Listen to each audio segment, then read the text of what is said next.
Hey everyone, Mike Rivera here with FCP Euro. Today we have a project MK6 GTI in the shop, doing some basic maintenance that you can do yourself at home. Today we're going to walk you through the process of doing an oil change on this car. We're going to be using liqui-moly fully synthetic oil coupled with an OEM filter from MAN and a drain plug. Let's get started. Okay, so in order to gain access to our oil filter later and to help with draining the oil from the crankcase, what I like to do is start by removing the engine cover,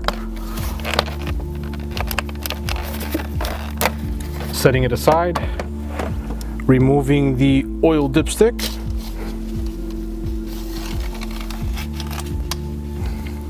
setting it aside, and removing the filler cap.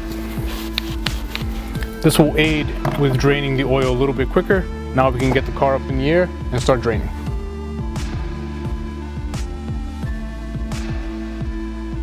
All right, with the car up in the air or properly supported up on jack stands, you want to locate the oil drain plug, have your oil pan in position, and using a 19mm socket, break the drain plug free, bring in your drain pan, and then loosen the original drain plug by hand.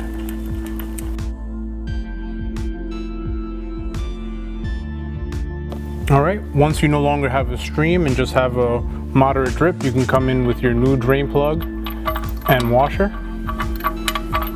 and start it by hand, then come back in with your 19 and tighten it up. Now I typically hand tight all the drain plug washers just because I can feel them crush. But if there's any doubt and you would like to torque it to spec, the spec is 22 foot-pounds. Make sure you clean up any residue, get your oil pan out of the way, and now we can bring the car down and finish the oil change. All right, with the car back down, we can come in and address the oil filter. What we're gonna have to do is remove this breather tube that goes over the filter, and it's just attached into these small little grooves. So we're just gonna lift up and get it out of the way. That'll give us access to our old oil filter. One tool that we have is this CTA Tools A267 oil filter wrench that fits perfectly over the oil filter and will aid in taking it off.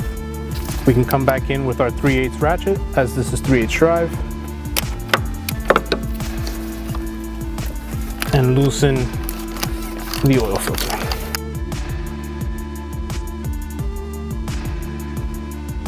With the filter out, I'm gonna come in with a rag, scoop it up from the bottom, and bring it out of the way.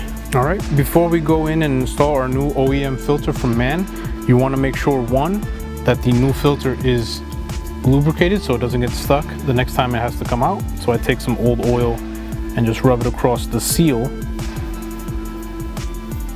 that comes into contact with the filter housing.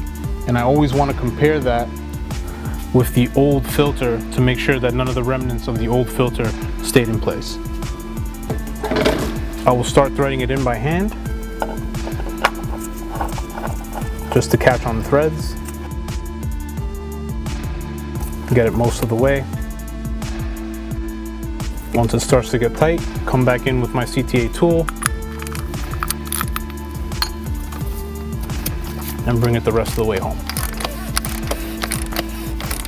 You don't have to over torque these, just nice and hand tight, and you'll be good to go.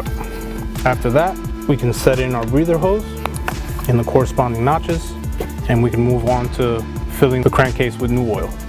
All right, so one kit that we highly recommend any Euro enthusiast have is this CTA Manufacturing Euro funnel kit.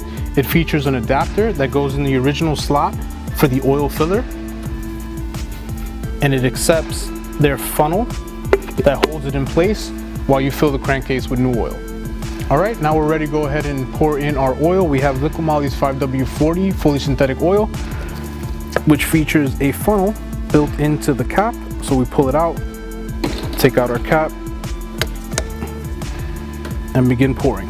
This car will use 4.6 liters, so you want to leave about half a liter inside the jug. And of course, come back to check it using the dipstick after. All right, I got what I believe is 4.5 liters into the crankcase, but to double check myself, I'm going to install the factory dipstick making sure that I'm within the right parameters. You want to be in the dead middle between the min and max. So it looks like we're good to go. Go ahead and reinstall the dipstick. Remove my funnel. Remove the filler cap adapter. Reinstall the original filler cap. And then work the original engine cover back into place. So thanks for joining us today as we walk you through the process of replacing the oil and oil filter in this MK6 GTI. If you enjoyed today's video, please be sure to hit the like and subscribe button, and we'll catch you next time.